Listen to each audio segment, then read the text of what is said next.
My name is Fred Cook, and I drive school bus. My name is Leanne Murchie, and I'm a school bus driver for TCAPS.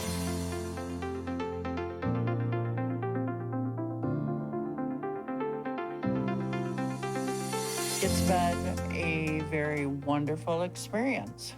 When I first hired in, one of the previous bus drivers told me that this particular job, driving school bus, is the best job on earth. So I immediately took to it, and I have to agree that this is one of the best jobs that anyone can do. What prompted me in the very beginning, I have a college degree, and she said, "You're in the safest vehicle in the world on the road." So I thought, well, I'm gonna try. Because I would be on the same time schedule as my own children. And when they were off, I was off. When holidays, I was there. So it was the best of both worlds. TCAPS offers jobs elsewhere within the system. Between routes, I used to, for 12, 13 years, I did lunch duty over at East Middle School, and now I paint. They're real good about finding people the hours that they need during the course of the day to make the job great. We have Mesa Insurance. The whole district has it. It's awesome. It's the best health insurance. We offer a 401k. There's a sign-on bonus. It's a win-win situation. The most important thing, I think, coming to work at TCAPS is you understand that you are part of a team. It's a part of a collective. It's not just bus drivers and then versus teachers. It's not that. We all are in this thing called education together.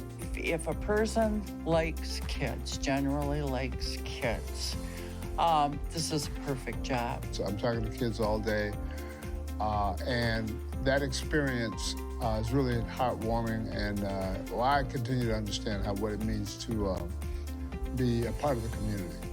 You are an educator. You have a chance to touch children's lives every day. And don't think that you don't. You are such an important part of the wheel of education.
Meeting, the Board Curriculum Committee meeting to order. We'd like to welcome the audience and thank you for attending.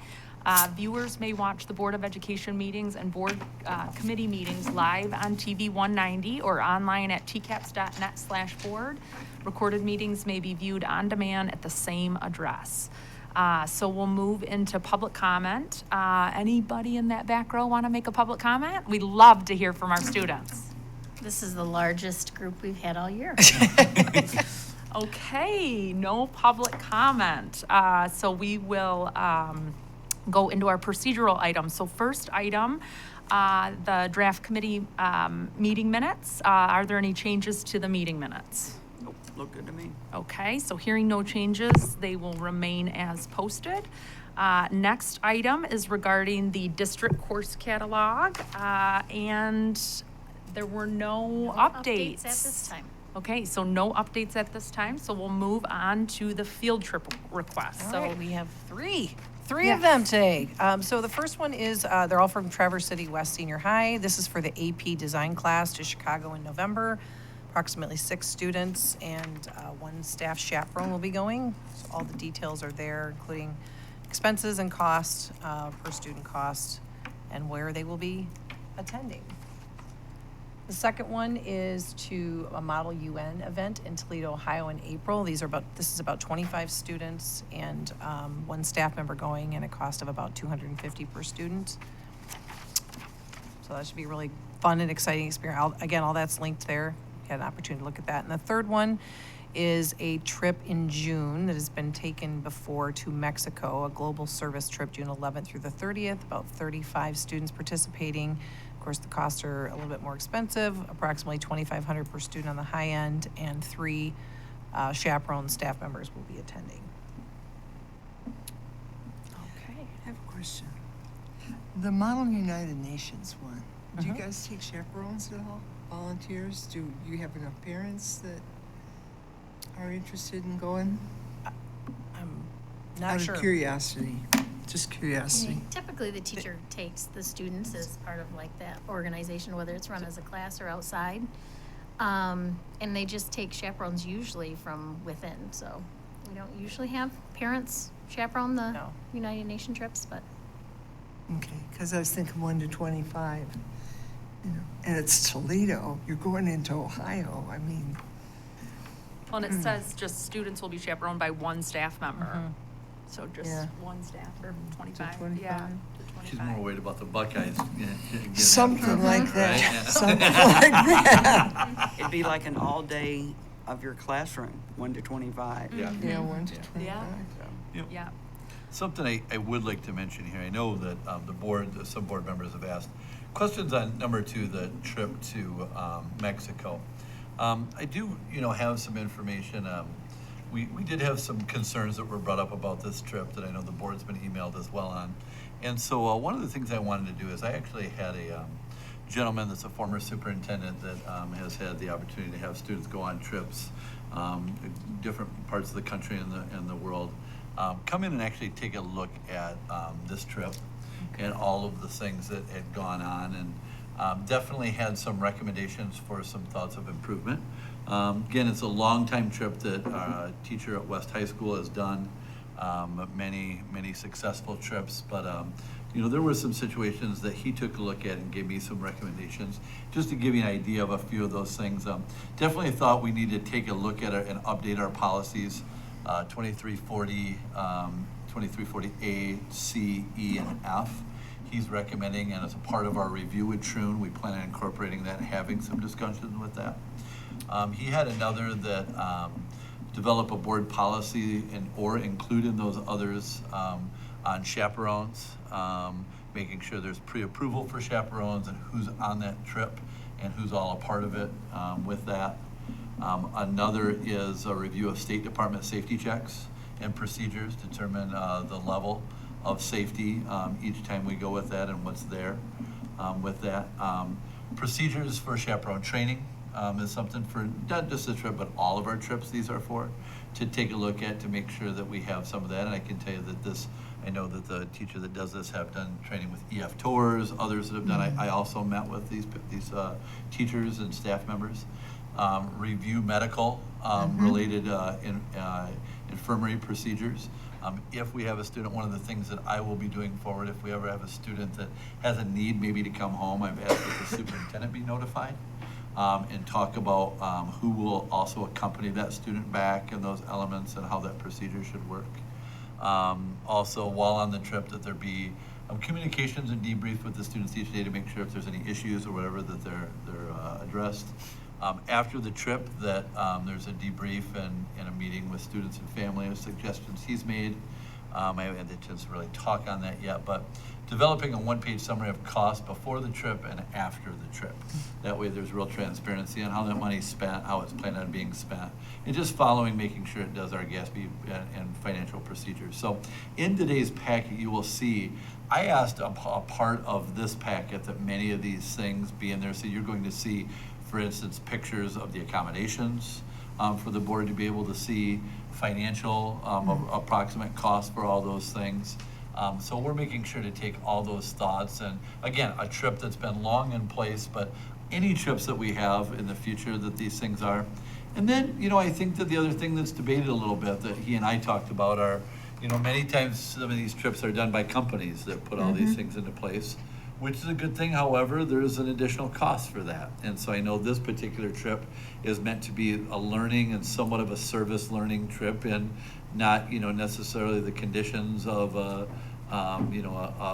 3 or 4 star hotel.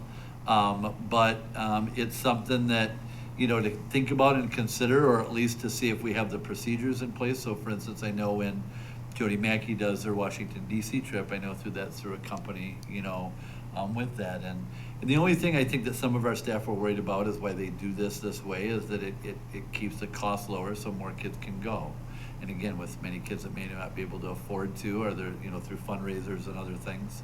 So it's a debate, I think, when we go through our policies here, that I need the board to have a little bit of, with safety procedures and what comfortability do we have with, our own people doing that versus maybe the benefit of a company, and maybe, have some opportunities for some of our own staff that do these trips to give some input and thoughts into that.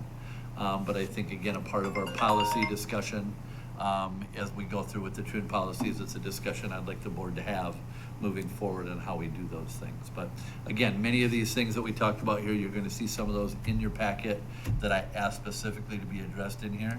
And that's something, especially with out-of-country trips, we're going to do moving forward. We're going to take this as kind of a first step of creating some templates and things that the board kind of has some of these things ahead of time to kind of know where safety and a lot of these other things are headed. So. And parents as well. As well, yes. Yeah, Yep. I like that. So when you say add it to the packet, you mean for our full board packet for our You will meeting see on in your Monday? packet right now, although a lot of these things are in there. So you will see it has the trip budget broken down in there, for it. No pictures. No, I didn't see it. So the pictures, so they were added this week, so you may have printed it before that was there. Oh, no, yep, they're there. Right there, you'll I see didn't see any pictures either. right in the end here. And I didn't see I'll it. go ahead and pass those Okay. around. But so they are, again, I know they were added late on Saturday. I asked Joe to send those over to be able to see the accommodations. There are generally 2 different rooms on this trip, based upon how many the kids do pick who they want to be able to room with. And I think that's something too that, we have to take a look at. There's some liability there with multiple kids, in rooms, and some possible choice there that's hard to do, especially on low cost. So again, in our policies, this is something I know Secretary Ballinger has mentioned even on some of our in-state trips about kids having to share beds and some kids maybe not wanting to do that, so they sleep on the floor. I think there's some things we need to take a look at with that, and we review our policies moving forward. But time is of a little bit of an essence with this trip for them to get fundraising. So I've taken these things that the consultant gave and addressed and started that element with that, and we'll continue to grow upon those recommendations from here. Perfect. Do you guys have any more questions? Or do you feel comfortable moving it to the consent calendar for the full board? Yep.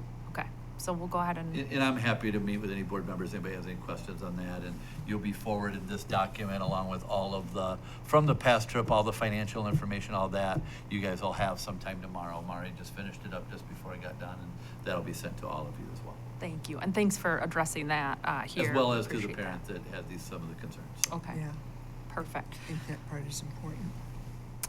So then we'll go into our informational items.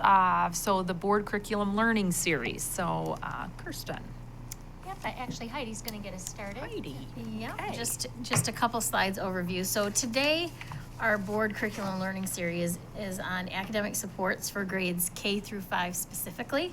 But I'm just gonna give you a 2-slide overview, 3 actually, of multi-tiered systems of support and how this all comes together. And then Kirsten has a great presentation on what it looks like if you were a child in tier 1, 2, and 3. So when we're thinking about multi-tiered systems of support, it's not only academics. It also includes socio-emotional learning, behavior, health, and attendance. And you'll notice there, you'll see the levels of support, which you'll hear more about in a few minutes, which are universal support, targeted support, and intensive support. The one we're going to talk about today is the academic piece and kind of that journey that the student goes through when you're looking at that tiered support for academics. And when we're talking about the essential components of any multi-tiered system of support, you look at these areas: instructional and intervention, problem solving, data and assessment, implementation of evidence-based practice, and stakeholder engagement. In tier 1 is considered a universal prevention, and that is school-wide. We expect to hit at least 80% of the students in that tier 1 instruction, and that is learning that all students get. In tier 2, we expect to reach approximately that additional 15% that aren't necessarily getting it with our tier 1 supports that we're providing to our students. And that would mean that they would have additional supports to support that tier 2 targeted support instruction. And then our tier 3 is really that intensive support. So your special education students that need individualized programming and supports, and that really equates to approximately 5%. Now, you're never within these 80, 15, and 5%. There's usually some variance between that. But that's what we shoot for when we're looking at support for our students and when we're looking to evaluate actually how we are doing with our tier 1 instruction, tier 2, and tier 3 supports. The last thing to think about is that when we look at the tiered systems of support, it really is a collaboration between the district level team and the building level teams. So when we're working at the district level, we're thinking about what supports do we put in place to remove barriers for staff and buildings. We look at collaboration, coordination, and communication. And on the building side, that's when we're really digging into the data, the planning, and coordinating like what we can do to help support students. And with that, I'm going to turn it over to Kirsten. Okay, so what we really wanted to do today is focus in on these two kind of broad ideas. So first of all, just continuing to understand what do we mean when we say tiers of instruction, and how does that apply across grade spans? And then we really want to look at the scope of support specifically related to English language arts. This is really important work. What we know to be true is that students are going to need timely, comprehensive programming, oftentimes with increasing intensity, which we refer to as tiers, if they're going to make gains. And the way we're going to kind of do that is we're going to follow this one student's journey through her language art experience. So the first thing, and I know that this is probably stuff that you already know, but just as a review, our tier 1 instruction, we sometimes refer to as our core or our general ed classrooms. This is instruction and curriculum. It's delivered to 100% of students. The majority of all of our kids' day is spent at the tier 1 level. It's basically the general ed classroom or the core classroom. In elementary, the core tier 1 instruction and curriculum for ELA, ELA is called Journeys. For math, it's My Perspectives. For math expressions. For science, there's FOSS science. And then in social studies, we're in the process of piloting different curricular for social studies. But basically, all kids are receiving instruction in these 4 core areas in their general ed classroom. We move to tier 2 when we see that we have we have evidence that indicates that a student is not making adequate progress. So as Heidi mentioned, we are hoping that with a really sound tier 1 instruction, a sound base, 80% of our kids should be able to make adequate gains in theory. What we recognize is that sometimes that doesn't happen. And so when we have evidence that indicates that a student requires additional needs, we're then going to move into an actionable process. We do a universal screener, which is for us NWEA. And then depending on the results of that universal screener, we move into an extensive assessment, and then we might even move into diagnostic screeners. The idea is that we are identifying where learning is breaking down at a skill level, because when you are intervening with a student, you actually want to intervene at that skill. Oftentimes that support is delivered through small group. We might pull them out, we might do some push-in, or we might have some computerized or software-based interventions. At times, we make accommodations to that Tier 1 curriculum to try to then support that child in the classroom. What do you mean by push-in? I don't know that I've heard that term. Push-in would be maybe the interventionist would actually come and join in the general education classroom to support that teacher in providing some additional differentiation. Got it.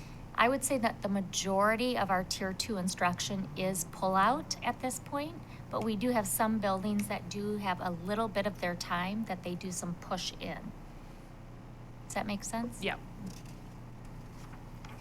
So then we move to Tier 3 if we have evidence that there is a continued lack of progress despite our interventions. So we've recognized that this child has had a deficit. We have done our extensive assessments.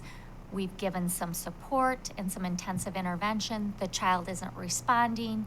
That indicates to us that we would then need to move to more of a special ed evaluation process. So again, we engage in a comprehensive evaluation. This time, however, we bring in members of what's called the MET team. So those are our Northwest Ed school psychs, our social workers, our OTs, our PTs. This is when students kind of cross into that threshold, and this is the land that Tiffany lives and breathes in. And then if students qualify, they then receive additional specialized targeted instruction. Again, it could be possibly that pull out. It could also be push in. And the idea is that the intensity and time is frequently greater than what they receive during that Tier 2 instruction. They then also are given supplemental aids and services that are in place in that general ed classroom. And I would just say, when you think about like itinerant services, your speech, your OTs, your PTs, social work, those are actually employees of North Ed. They're actually not TCAPS employees. And so while we support with gen eds or special ed teachers, the itinerant services are actually North Ed employees. So let's follow a student. So let's meet our friend Sally. Sally is a sweet first grader at Cherry Knoll. She's been there since preschool. There aren't really any issues related to attendance or behavior. And Sally, like all of our students, takes the universal screener. She takes the NWEA. She scores in the 53rd percentile in math. So she's right at that average level in math. But in her language arts, she scores in the 22nd percentile, which indicates to us that she is not making adequate gains in that general ed room. Therefore, we're going to have a response to that deficit. The very first thing we're going to do is some additional assessments and probing. So again, if you remember, when you go into Tier 2, you then move into an extensive screener. In our case, we use a program called AIMSweb Plus. Based on the results of AIMSweb Plus, we might then do some additional diagnostic screeners if the program that we're utilizing calls for it, or if we feel like we still can't pinpoint exactly where there is something that's breaking down for that student. So when you think of developing an intervention plan, and I'm not sure, Megan, can you get into that? That's, yes, right there. And if you could go down to the first grade tab. Oh, we're there, looks like. So right at the very top, actually, if you wouldn't mind scrolling up, right at the very top, you see that we've administered the NWEA. And in this case, our little gal Sally has scored below the 49th percentile, which means we're going to move into Ames Web probing. There are 3 probes that we're going to give Sally. One is called the letter word sound fluency, one is nonsense word fluency, and one is phoneme segmentation. So if you scroll down slightly, our gal Sally is actually student number 4. Turns out in this class there were 8 kids, right? Sally is student number 4. So she actually scored fine in phoneme segmentation, which just means that she can actually recognize distinct, discrete sounds in words. So she recognizes that the word cat actually holds 3 distinct sounds. But where things are breaking down for Sally is when she's trying to blend those sounds together in a fluent way. And so her subsequent probes indicate that that's where we need to focus our efforts with her. So if you scroll slightly over to the right, you would see that for Sally, she needs a phonics-based intervention. She doesn't need phonemic awareness because she is able to hear those phonemes, but she does need a phonics-based intervention. So at Cherry Knoll, our interventionist would then create a program for Sally based on that need. And if you click on the phonics intervention tab. Not this. Yep, nope, you're good. Okay. Yep, perfect. You'll see that there are some options that are already built in and available. And it turns out that at Cherry Knoll, their interventionist is most familiar with phonics for reading level 1. And so that is the program that she's going to be placed in. You'll see the guidance that's given to the interventionist in terms of how often they should be meeting and for what duration of time. So now if we exit back out,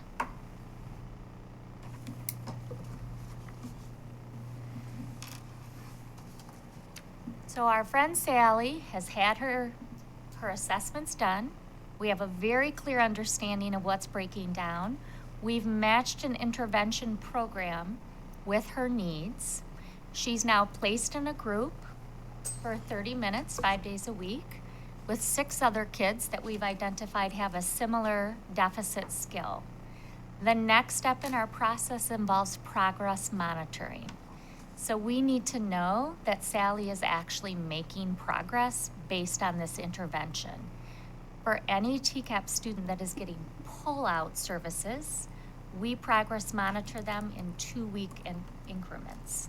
So we take that Ames Web probe, we have benchmarking, and then we progress monitor in 2-week increments. After a period of 6 to 8 weeks, we then do our step 4, which is to check and adjust. We're gonna reconvene our team, the interventionist, the general ed or tier 1 teacher, the principal. The idea is that they look and they say, Sally is either responding to our intervention, so we can either hopefully exit her out, or she's showing adequate progress, but she's not quite there yet, or we're actually not making gains, we gotta start over and potentially move more to a tier 3 referral. So that check and adjust process is really fundamental in recognizing whether or not what we have identified as the target is actually on track. Like, have we matched our intervention with the need? Are those 2-week check-ins with the same person? The progress monitoring is done in general by the interventionist, the one actually administering the intervention. So the Title II teacher, or I'm sorry, the Title I teacher that's doing the pullout. How long has this process been in place? It depends on the building. I would say it has been in place at varying degrees across all of our buildings.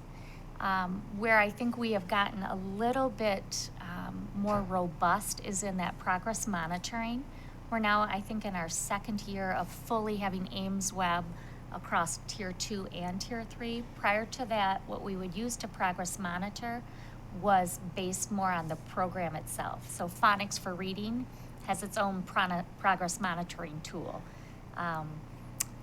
Phonemic Awareness has its own progress monitoring tool. So it wasn't a consistent normed probe. Now we have a consistent normed probe that we're using. And we also, about 3 years back, maybe it's 4 now even, we did a complete revamp of what we were using for intervention resources in the area of reading. So that made a difference because there was consistency and selection choices for what they could use for interventions. And I think, if I'm correct or not, we're in the process of looking at that again, what was working, what isn't, and then where we're headed next. What is working and what isn't over what period of time would be very interesting. The second thing is at any point, do you contact the parents and talk with them about how their child's progressing, what they could do at home to support that kind of thing? So, Because that seems to be missing from the model. yep, and actually I apologize for that because that actually is a pretty integral part of our process. So any student that is in grades K through 3 who is not scoring at a proficient level on the NWEA, that universal screener, we actually develop what's called an IRIP, so an individual reading intervention plan, which includes adding parents to that information. So at conferences, any student that would be in a tier 2 plan, that would be something that we go over with parents. We also give parents an at-home reading guide plan as well for them to use to work on with their students. And there's, do you ever talk with the parents about, do you guys read at home? What sorts of things do you read? Do you have a sense of what their baseline is before you just give them things? Do you know what you're connecting with in terms of the parents? Does that make sense? I do know what you're saying. I think many parents do spend time reading to kids. I think where it gets very complicated for parents is when they are trying to help their children learn how to read. Because finding books at the right reading level for a student is actually quite tricky, particularly for kids that don't know how to read. So oftentimes, particularly in our lower L grades, what teachers are doing are providing some strategies and some suggestions. So if you're reading a text that you know the child can't access, which is totally fine, you're doing a read aloud with your child, here are ways to engage them in the process to work on comprehension. If you're actually trying to read with your child a book that you want them to decode, here are some strategies that you utilize to help children decode. So it depends on what the work that the parent is doing at home with the child. Because I also think kids, just like they don't all grow at the same rate, you end up with this range. And some kids grow faster through certain things or slower. And some kids just take a deviant turn and do very interesting individual things. This is very systematized. And the thing that I would be concerned about is, can it be so systematized that actually you're expecting the kid to be a cookie cutter into the program as opposed to allow for the individual development of each child when we say we're serving each child. That's the one thing I'd be concerned about. And I looked at the Journeys book for 5th grade. I haven't obviously read all these books, but it is very, very day 1 of this week, day 2, day 3, day 4. What happens if something happens and you don't make it through day 1 of that week? What happens if the whole thing just seems so systematized. I think what and is elaborate. I do think it is important, though, to know that when you are teaching children how to read, that there is a huge, overwhelming body of research that indicates that there really is science behind that. And I that think so. must be done in a sequential, explicit way. And it really does start with language development. And so And I'd be happy to share some information on the science behind how children learn to read. Now, by 5th grade, the idea is that they have conquered the code, right? They have cracked the code and they are now reading to learn, which is slightly different. The scope and sequence of any curriculum does look quite prescriptive, but we certainly know that teachers, there's still an art to what they do. There's I still think nuance. there is an art, and I'm hoping that there's room for the practice of the art. And there That's what I'm is, clumsily saying. Yes. You know, when you go into a classroom, you see that. So you see a teacher with that whole group instruction, and then you see them specializing with certain students that need additional support. So, you know, those scope and sequence, they are designed to make sure we're doing due diligence to try to get to where we need to be to help students learn to read. But we're also very thoughtful on where each child is in their learning. And that's where you see those teachers pull back and then do small group instruction, one-on-one instruction to help support that. Well, and I think that is exactly what this is explaining too, Yes. is that, you know, yes, tier 1 is 100% of our students, but not everyone is gonna thrive and read like Sally. Like you said, you were able to carve out with your example of where she needed more tier 2 supports, and then how that's embedded into her learning plan to make her successful, you know? To that point, even 80% is what should be a mark of our kids that get that when they do. And if we do not get 80%, we probably need to go back and think about reteaching. And think about what we're doing to get to that 80% mark, and then our kids that don't still have that, that's where the tier 2 falls in. So that's kind of in our mindset. You know, tier 1, that is the most important thing that happens with our kids in front of us. And if 80% of our kids are not getting there with that, we have to rethink what we're doing with that whole group of kids in front. It's when we hit that mark and we still have some kids that need that second scoop of ice cream, that's when we really think about it. Yeah. And or also, it's- yeah. also look at that curriculum, right? Where are the gaps Yeah. that aren't Yes. allowing that tier 1 instruction to hit 80%. So that's part of the reason I was wondering how long it had been in effect, and then how it was affecting basically the reading scores we're seeing in the 3rd grade. And that's conversations we'll have. If teachers are continuing to struggle, they feel to get 80% at benchmark, that's a conversation we have to have. And we are gonna have with Journeys, quite honestly. Okay, good. One, because it's ending in the first place, not being supported anymore. B, we do think that from our input from teachers, there are some shortfalls, especially in the area of writing. Okay. And I would also say foundational reading skills, K2. So I think we've identified in Journeys that those are 2 areas where we feel like we could be getting a bigger bang for our buck from a tier 1 product. So that's going to be the work of the next couple of years of our ELA leadership team, is really honing in on, first of all, what does the research indicate is necessary for kids to acquire this skill? And then what curriculum is aligned to it. And the other thing to note is we don't sit and wait. So if a curriculum has gaps that we identify, you have a whole group K2 going through ECRI training that we know is going to help fill that gap that we were seeing in Journeys.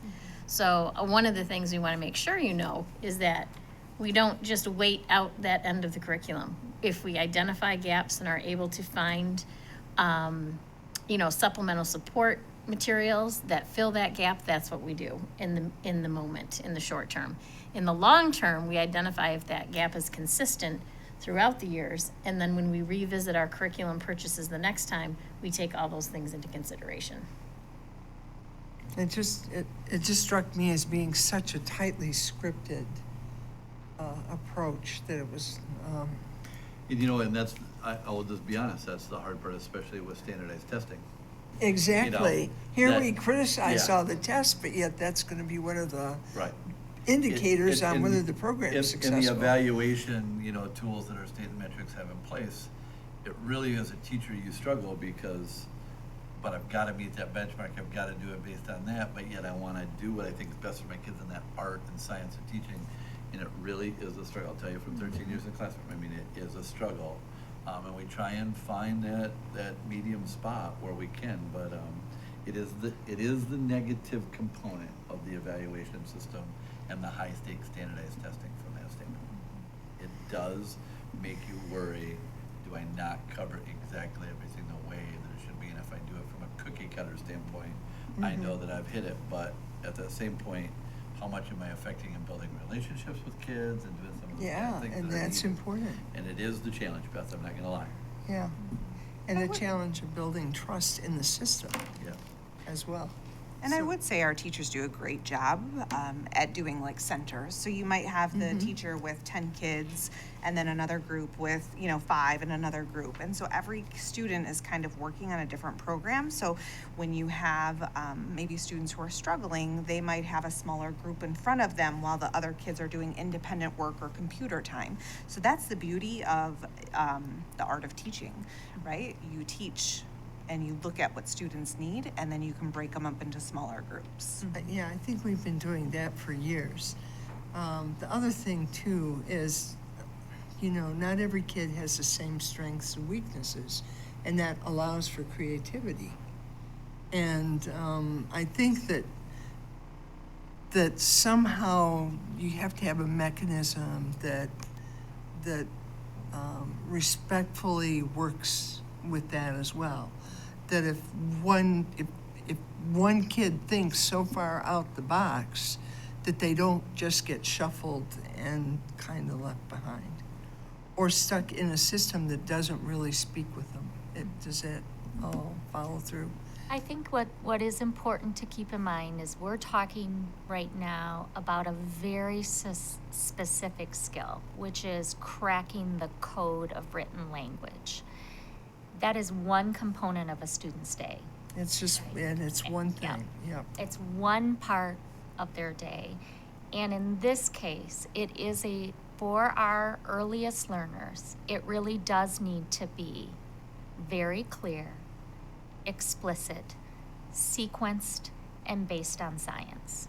So that part of their day really should be quite prescriptive, because we know, based on all of the research, exactly what we need to line up to ensure that kids can crack the code.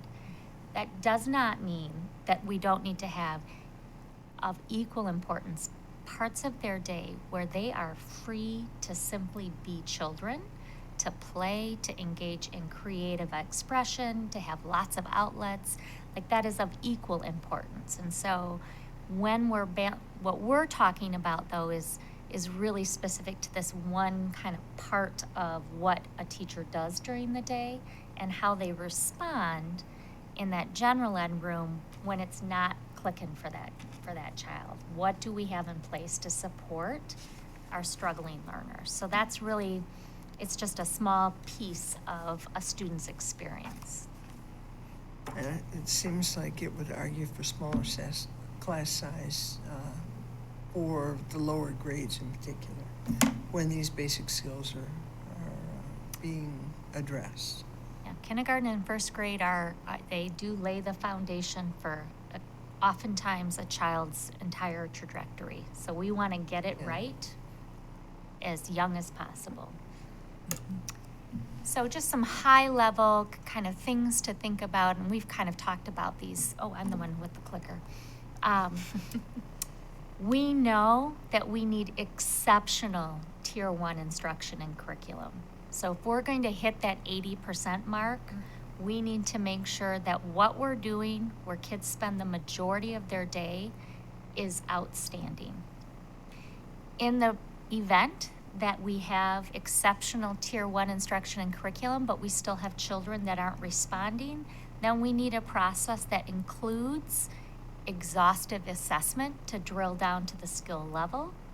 We must make sure that we have intervention programs that are actually aligned with the identified area of concern. So in other words, we don't put a child in a phonics intervention if really what they need are comprehension supports. Or it's an auditory problem, yeah.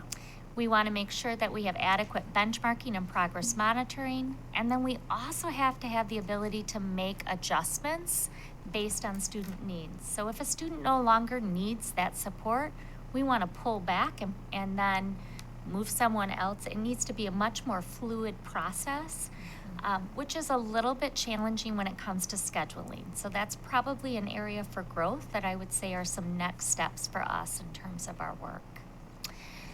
Linked in here are just some resources that you're welcome to peruse at your own leisure, but they just sort of describe what are those benchmarking and progress monitoring recommendations for both Tier 2 and Tier 3, what some of the structures are set up, although I will tell you some principals are still getting their information in, particularly related to math. And then that intervention matrix is also linked in for you to review.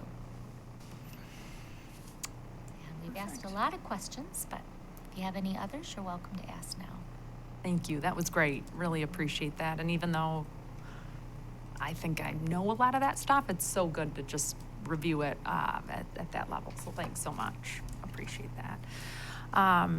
Okay, then we'll move into celebrations and successes. Kristen. Yeah, so Dr. Van Wagner and I had the great opportunity to travel to Detroit at the end of September with 10 teachers and administrators from both Blair and Traverse Heights to be a part of Teach Michigan.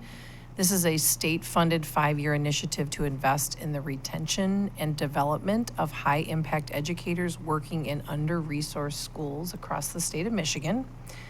It is part of Teach for America, essentially new arm, and their mission is to really spearhead a statewide model that will retain high-impact teachers. So these teachers in our district have applied, and administrators have applied for, gone through a rigorous interview process, and this was the kickoff of the session with all educators from 6 regions around the state. So Sault Ste. Marie, Saginaw, Lansing, Detroit, Grand Rapids, Kentwood area, and then Benzie County, Traverse City. So we are all hopefully informing over the next few years what research and what is making a difference in terms of student achievement and what teachers are doing in the classroom and the high impact training that they're getting. And this is hopefully going to inform research and legislators on making some changes in the state of Michigan. Dr. Van Wagner, I don't know if you want to anything else about that weekend, or No, it just, seems like a long time ago, but a it was video that was really, really cool that we're kind of getting ready to recreate for here that really talks about from teachers and staff of their why did they do this, and so stay tuned for close to Thanksgiving, and I think we're gonna have a really, really neat video to send out just before Thanksgiving that highlights so much of the reason why our people do what they do, and I thought they did it very well. They did. And so it's something that we already kind of thought that's something that we need to do here. What's really cool about this initiative is that it's not just educating teachers and administrators. They are working with new teachers, seasoned teachers, helping get their national board certifications. They're working with aspiring leaders in each of these regions, current practicing principals, and then district leaders and legislators and researchers as well. So it's across the board, looking at just redefining what teaching looks like in the state of Michigan and how we fund it. These actually are, each of the teachers participating will get an incentive from Teach for America at the completion of each of their 3 years that they're in this. And we have an opportunity next year to have more educators from these buildings apply. So we're really excited. How many? We have 10. 10. Okay, I know you've talked about that in the past. Okay, 10. 10. We have 1 aspiring leader, 2 current practicing principals, and then the rest are teachers. Okay, great. So that was really exciting, fun things. Very cool. The next thing is Heidi and I, and I'll let Heidi weigh in too, got to spend some time at the Digital Promise League of Innovative Schools Conference in Washington, D.C. last week. What was really cool is that even though we got to meet amazing leaders from all of these other schools around the country, Digital Promise also coordinated for each of us to speak with our legislators on federal funding. There was two really focus areas. One was on the Education Sciences Reform Act reauthorization, which actually was enacted in 2002 and expired in 2008. And this was established the Institute of Education Sciences, and it authorizes the federal government to conduct research on the U.S. education system through survey and research and grant programs. So we were able to advocate both in Jack Bergman's office from Traverse City and also Debbie Stabenow's office to reauthorize ESRA and urge Congress to adopt provisions that fund, improve, and expand the mission of IES for research and development efforts in K-12. So that was kind of cool. The second part of that is this NEEDS Act, the New Essential Education Discoveries Act. This draws upon inspiration from the Department of Defense Advanced Research Projects Agency, or it's called DARPA. And DARPA creates a national center for advanced education system into the future through innovations that would enable cutting edge tools into schools.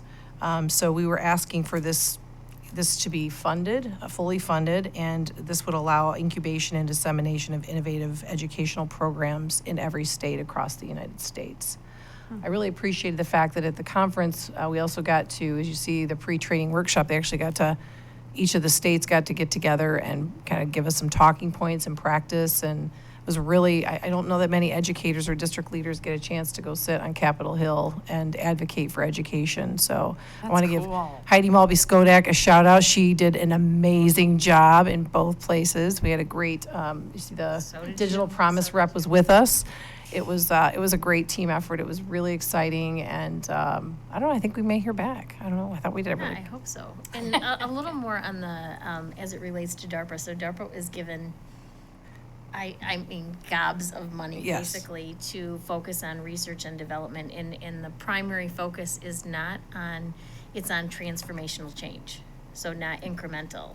And so when you're able to look at research and development from a transformational change lens, you're thinking about bigger things. And so for us to be able to have that in the field of education, to think about teaching and learning and the science behind it and research and development, just like we do for DARPA, is super important for all our kids.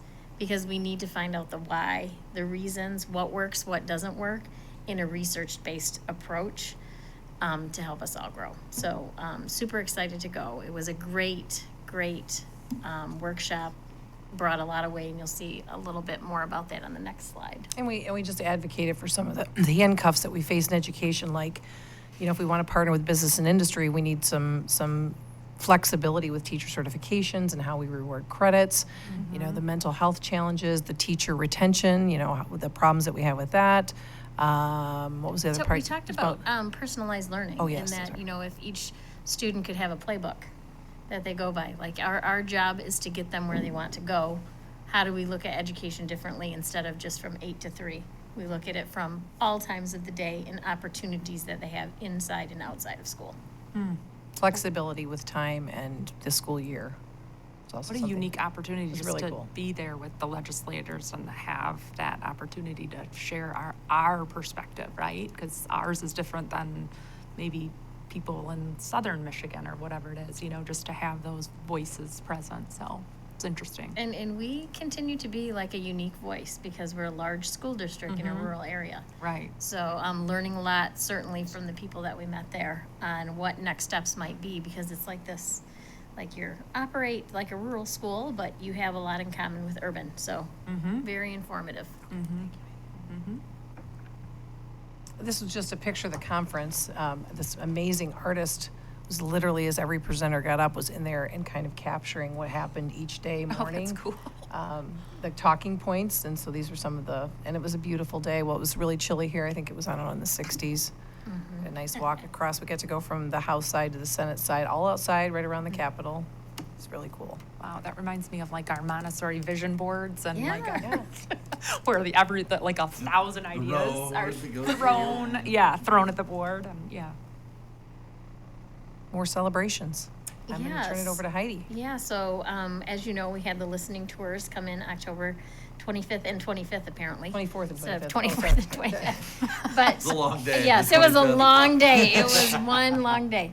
But it was very rewarding. I had the opportunity to, and so did Kristen, go to dinner with the team that first night that was here, and they just had such wonderful things to say about their experience and visiting the schools and the differences that they see, and just that learning piece, because they met with students, they met with staff, they met with community members, they met with families, and it was just it was a great dinner just to learn like a little bit about like what's coming next.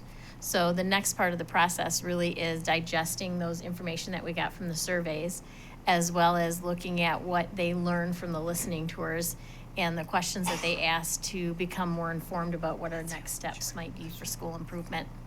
So It's a great opportunity. This is one of the opportunities that came about with Digital Promise in our association with League of Innovative Schools. And it was the first time, at least since I've been here, and I don't know the last time we were able to have somebody independent come in and do that student listening tour to find out more about our district, which is so important that it's coming from independent group of people that are putting a lens on that's not our own to help us see things that we might be missing, see things we're doing really well, and find out what our next steps might be. Free of charge, I guess. Free of charge, yeah. Something like this would cost quite the pretty penny, but they certainly had some great things to say. The principals, I cannot leave out the principals. So this came, I mean, I think the first notification we had was September 23rd, went out in the roundup. And so we really had only a few weeks to prepare for when they were coming, and there was a lot to prepare for if you're pulling together all the pieces of listening tours. The principals were amazing. I mean, their plate was filled. They had conferences happening, they had after-school programming, you name it, they had it, and they were, the Patriot game, they were super gracious, and I cannot thank them enough because we couldn't have done it without them. And they really they just really were gracious about all of it. So excited to see where we go next. Great. Oh, okay. So we had our booster college information night for the music program. So both Central and West high schools combined, and they had some really interesting folks that attended and helped to kind of talk through what our music program looks like. And these are some of the photos from it, well attended. Obviously, just a really special thing that we have that's unique, I think, to TCAS is the really robust music program and department across the board. So thanks to everyone that participated in that. And then we are on to the Innovation and Manufacturing Center groundbreaking ceremony that we had that last Friday. It was amazing at Central. They held out on the rain, and I actually selected pictures of the kids because really that's the most important reason why these are actually happening, and the support that these kids will have moving forward, and fields related to STEM and innovation and manufacture are going to be incredible. But Central's was great. We got through everything without rain, and at West it poured. And I'm going to choose to see it as tears of joy. Lots of tears of joy. So, buckets, Falling from heaven. yes, falling from heaven. Buckets of rain. Days to dry out. Yes, days to dry yep. out. And so what I added to the bottom is just I'm very intentional about tying back like what is happening with work in our strategic plan. So on the bottom, you'll see where those tie-ins actually relate to our strategic plan and this initiative and how they relate to that. So the kids actually were the main feature. They, on each side of town, gave a little summary of why they were excited about the labs, and they did an excellent job. So super proud of the kids. Lots of robotics families, lots of business and industry mentors and partners there that really have supported this project from the very beginning. So, and I said that day that this happened long before I was ever in TCAPS, and that conversation then made it to the bond, right, in 2018, and now we're here to groundbreaking. So super excited about what's next in STEM education. This is kind of a trick question, but estimations for actually doors open and functioning December? labs. December's our home. You know, we really would like to get them in there for the start of robotics. December this. No. Next year. Oh. Next year. In a month. 24. In Okay, 2 months. okay, Yeah. okay, okay. Good, we're not that good. Okay, I was like, Well, yeah, and December of next year. Got it. Correct. Okay, perfect. 2024. So kickoff is always the first week in January. Yeah. We know they start the season. I mean, the season never stops. So if but we had it for second semester for our schools, Got it. we'd be thrilled. That's our hope, and hopefully we have a mild winter enough to be able to get a lot of work done, and it goes, but we're rolling. And the next celebration is really the Munson Health. We had our second meeting with Munson Healthcare Partnership, and we included some additional people in there. So as we were going through the process, we're looking at ways to support the healthcare pipeline for our students for opportunities in school, as well as for them if they choose to come back to Traverse City and work. And so you can't read this, but you can click on it on the slide if you want to read. But what we developed was really a pipeline of kind of what was our current state of opportunities that were happening as it relates to careers. PK5 all the way up to that 13th year if you're an early middle college kid, and then beyond. And so we spent 4 hours with principals from elementary, middle school, high school, business community members in the healthcare field, as well as Grand Valley. I think we had representatives from Grand Valley, NMC, and Ferris there to look at opportunities for our students. So this has been a really great start to really developing what we can do for our kids. And it started really because prior to COVID, we had some opportunities to get our work experience students in to Munson. And after COVID, we were not able to do that.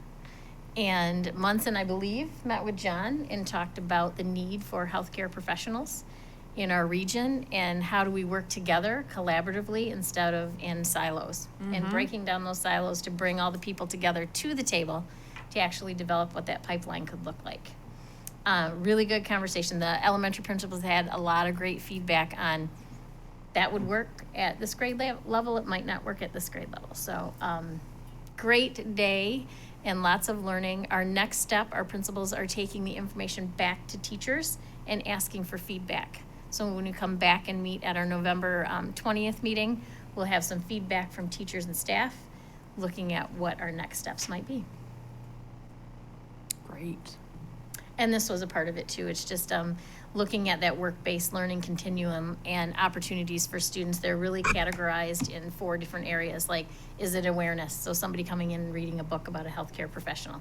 Is it exploration, where they actually go out on a field trip? Is it preparation, where they're actually going in and doing some hands-on learning related to that occupation? And then the last would be training, like a full-blown work experience. So looking at our opportunities as it relate to that continuum of work-based learning, no matter what grade you're in as a student. Very cool. Good stuff. Celebrations. A lot of Lots good of celebrations. celebrations. Going on the last Yeah, absolutely. Any questions? Of course, of course. You have 1 minute. Okay, 1 minute. And that is, do we in any of the schools have things like animal labs? Animal labs. You mean Animal labs, or is everything instruction out of a book and off a computer screen?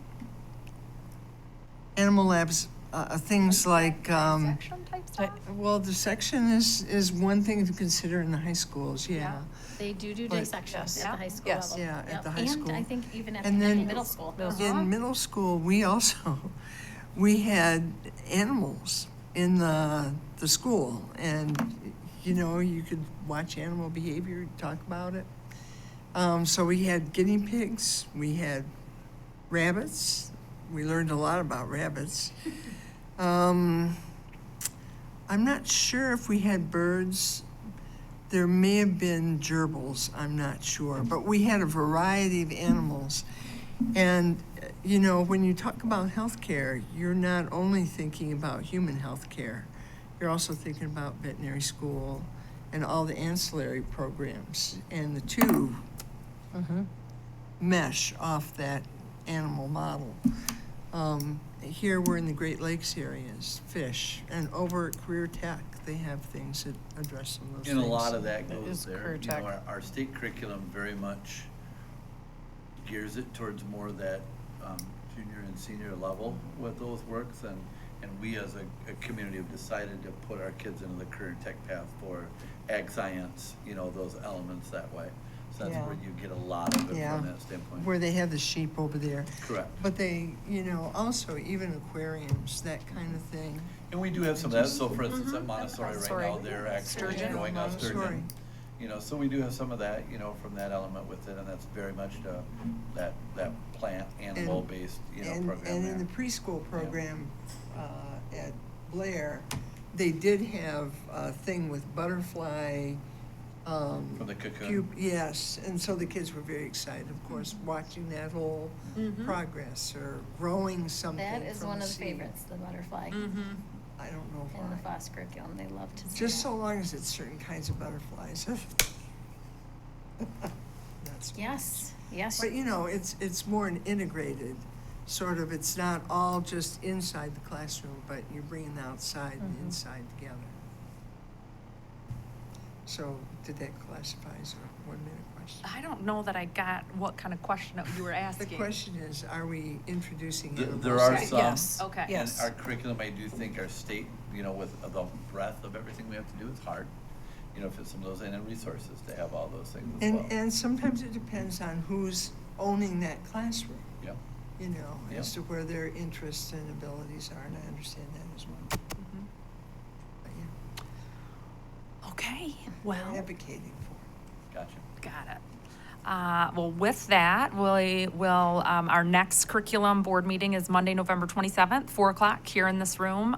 Just a note to anyone that's listening, our meetings are going to shift after the new year to 9 o'clock in the morning. But we'll have more communication about that later. So again, November 27th here, and with that, I adjourn the meeting. Thanks, everybody. Thank you.